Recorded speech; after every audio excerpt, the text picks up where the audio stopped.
Emmanuel, téléspectateurs. Bonjour et soyez victorieux aujourd'hui. Joyeuse Pâques. La résurrection de notre Seigneur Jésus-Christ est la joie des chrétiens. Joyeuse Pâques. L'Esprit de Dieu va me conduire à parler de ce que signifie être chrétien.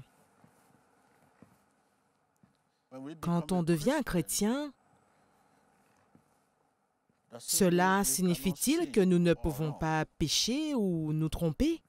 Voilà ce dont nous allons parler aujourd'hui, parce que la résurrection de notre Seigneur Jésus-Christ est la joie des chrétiens du monde entier, la joie de ses amis. Laissez-moi vous donner quelques passages de la Bible qui vous donneront des détails sur la résurrection. Vous avez le livre de Matthieu 27, à partir du verset 1 jusqu'à la fin, pour plus de détails.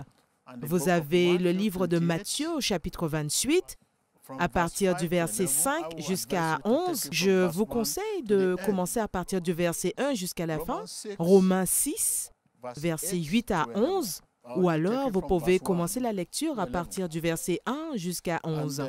Et le livre de Tite, chapitre 3, versets 3 à 6. Voici nos textes de référence pour aujourd'hui. Maintenant, prenons notre lecture au livre de Tite, chapitre 3, versets 3 à 6. Nous aussi, en effet, nous étions autrefois stupides, rebelles, égarés, esclaves de toutes sortes de passions et de plaisirs. Nous vivions dans la méchanceté et dans l'envie. Nous étions odieux et nous nous détestions les uns les autres. Mais lorsque la bonté de Dieu, notre Sauveur, et son amour pour les hommes ont été révélés, il nous a sauvés. Et il ne l'a pas fait à cause des actes de justice que nous aurions pu accomplir, mais conformément à sa compassion, à travers le bain de la nouvelle naissance et le renouvellement du Saint-Esprit qu'il a déversé avec abondance sur nous par Jésus-Christ, notre Sauveur. Alors, prenez votre temps pour lire. Une fois de plus, joyeuse Pâques. Hallelujah. En tant que ministre de Dieu, j'ai vu que les gens donnent de nombreuses raisons pour s'appeler chrétiens. Par exemple, ils disent « Je suis né chrétien et j'ai grandi dans l'Église. »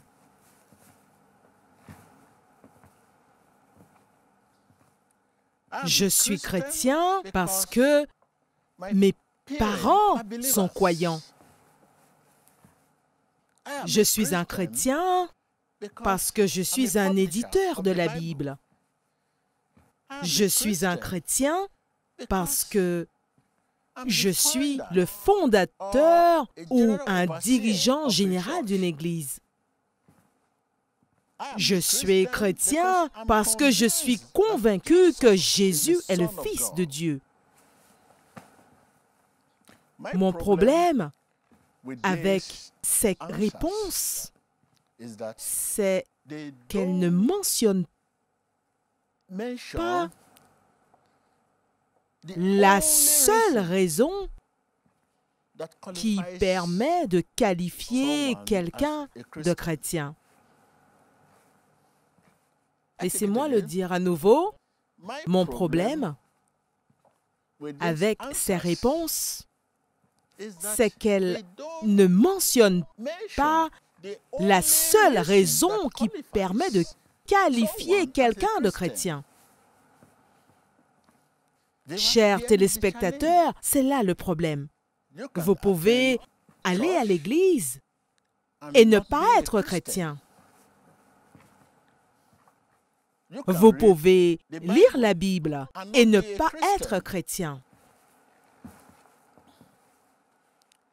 Vous pouvez éliminer les mauvaises habitudes et essayer d'être une personne de bonne morale et ne pas être chrétien. Toutes ces habitudes sont bonnes, mais les actes seuls ne font pas d'une personne un chrétien.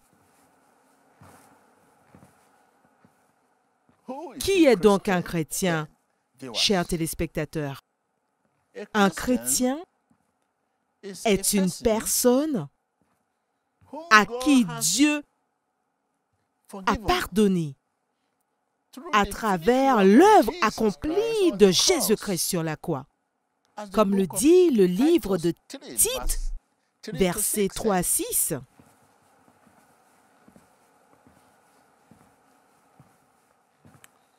Nous sommes chrétiens en raison de l'œuvre accomplie de Jésus-Christ à la croix. L'homme est un pécheur qui n'a pas respecté la norme de Dieu. Dieu est venu sur terre en la personne de Jésus-Christ. Il est mort pour nous et a payé le prix pour notre péché. Par notre foi en lui, nous recevons sa justice. Nous recevons son pardon pour nos péchés et le don de la vie éternelle. Éternelle, vie éternelle, éternelle, vie éternelle. Je veux vivre la vie éternelle. Dieu sauve mon âme. Je veux vivre la vie éternelle. Dieu sauve mon âme. Téléspectateurs du monde entier, une fois de plus, joyeuse Pâques. Jésus est mort sur la croix pour vous et moi. Il est mort pour nous. Il nous aime. Il nous pardonne. Quand nous ouvrons notre cœur, il nous pardonne.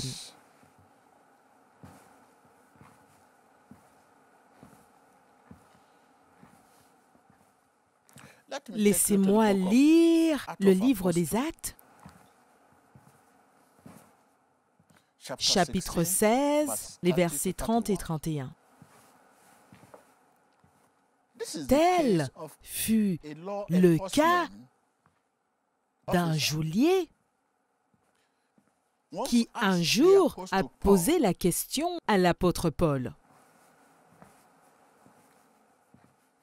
La question la plus importante. Que dois-je faire pour être sauvé? Paul répondit, crois au Seigneur Jésus. Tu seras sauvé. Voici ce qui est essentiel, chers téléspectateurs. Voici ce qui est essentiel. Être chrétien n'a rien à voir avec ce que vous faites. Il s'agit plutôt de ce que Jésus-Christ a fait. Il nous aime. Il est mort pour nous. Il nous pardonne quand nous ouvrons notre cœur à la foi. Chers téléspectateurs, j'ai deux questions à vous poser aujourd'hui. Quand vous êtes chrétien, pouvez-vous commettre une faute ou un péché, un chrétien peut faire une faute. Quand un chrétien pêche, il ne perd pas sa place de fils, mais il rompt la communion. Il peut immédiatement aller vers Dieu à propos de son comportement et le Seigneur lui pardonnera et l'aidera à ne pas refaire la même erreur. Lorsque nous faisons une erreur, nous courons vers Dieu. Nous ne fuyons pas Dieu. Quand un arbre est coupé, la racine est toujours en place. Notre foi peut faillir, mais pas complètement. Notre foi peut faillir, mais pas totalement. La foi est notre racine. La foi est notre semence, car elle reste en nous. Nous en venons toujours à la repentance, chaque fois que nous manquons la cible. C'est-à-dire un vrai chrétien, un vrai croyant. Je veux dire, ceux qui sont nés de la parole et de l'esprit. Non seulement il faut avoir la parole de Dieu pour naître de nouveau, il nous faut également avoir l'Esprit de Dieu. Bien qu'il puisse y avoir de nombreuses occasions de chute dans la foi de vrais croyants, il est certain qu'il n'y aura pas d'échec définitif de leur foi, car leur foi est leur racine. Chers téléspectateurs, comment reconnaître un vrai croyant? C'est la question que vous devriez me poser maintenant. Comment reconnaître quelqu'un vraiment né de nouveau? Comment reconnaître un vrai chrétien? Nous reconnaissons un vrai chrétien quand il court vers Dieu, chaque fois qu'il fait une erreur. Chaque fois qu'il court vers Dieu, nous reconnaissons un vrai chrétien, un vrai croyant, quand il court vers Dieu, chaque fois qu'il rate la cible. Quand nous faisons une erreur, nous courons vers Dieu. Nous ne fuyons pas loin de lui.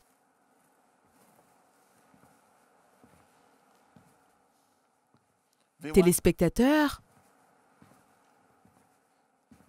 laissez-moi me poser.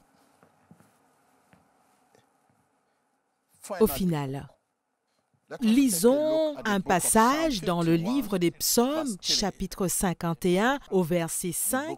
Le livre des Psaumes, oui, qu'est-il dit ici?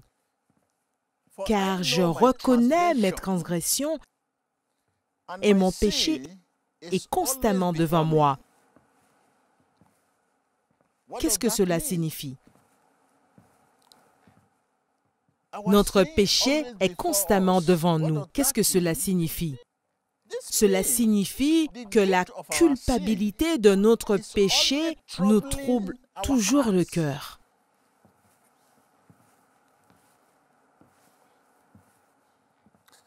Et quand notre cœur est troublé, il ne peut pas être au meilleur de lui-même. Nous adorons Dieu, nous sommes en harmonie avec Dieu quand notre cœur est au meilleur de lui-même. Tel est l'homme avec une conscience. Un vrai croyant, un vrai né de nouveau. Un vrai chrétien.